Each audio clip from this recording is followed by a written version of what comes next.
2026 বিধানসভা নির্বাচনকে সামনে রেখে বাঁকুড়ার বিষ্ণুপুর মহকুমা শাসক দপ্তরের নির্বাচনী কার্যালয়ে সোমবার সকাল থেকেই ভিড় জমালেন সাধারণ মানুষ। ট্রাইব্যুনাল ফর্ম জমা দিতে দীর্ঘ লাইনে দাঁড়িয়ে পড়ে বহু ভোটার। অভিযোগ, আধার কার্ড ও ভোটার কার্ড থাকা সত্ত্বেও হঠাৎ করে তাদের অনেকের নাম তালিকা থেকে বাদ পড়েছে। এতে চরম উদ্বেগে রয়েছেন এলাকাবাসী। নির্বাচনী দপ্তরে ফর্ম জমা নেওয়ার পাশাপাশি প্রত্যেক আবেদনকারীকে রিসিপ্ট কপি দেওয়া হলেও ভোগান্তি কমেনি। লাইনে দাঁড়িয়ে ঘন্টার পর ঘন্টা অপেক্ষা করতে হচ্ছে সাধারণ মানুষকে।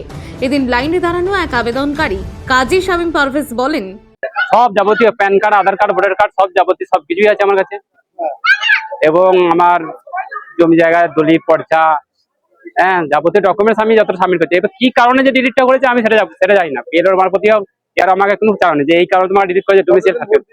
আমি 2011 থেকে ভোট দিচ্ছি। আবেদনকারীদের দাবি, তারা সকলেই ভারতীয় নাগরিক এবং আসন্ন নির্বাচনে ভোটাধিকার প্রয়োগ করতে চান, কিন্তু নাম বাদ করার ঘটনায় তৈরি হয়েছে চরম অনিশ্চয়তা ও আতঙ্ক। ভোটার তালিকা সংশোধন প্রক্রিয়া ঘিরে এই ভোগান্তি দ্রুত মেটানোর দাবি তুলেছেন সাধারণ মানুষ। বাঁকুড়া বিষ্ণুপুর থেকে সুচিন্ত গোস্বামীর রিপোর্ট, বঙ্গলেখনী।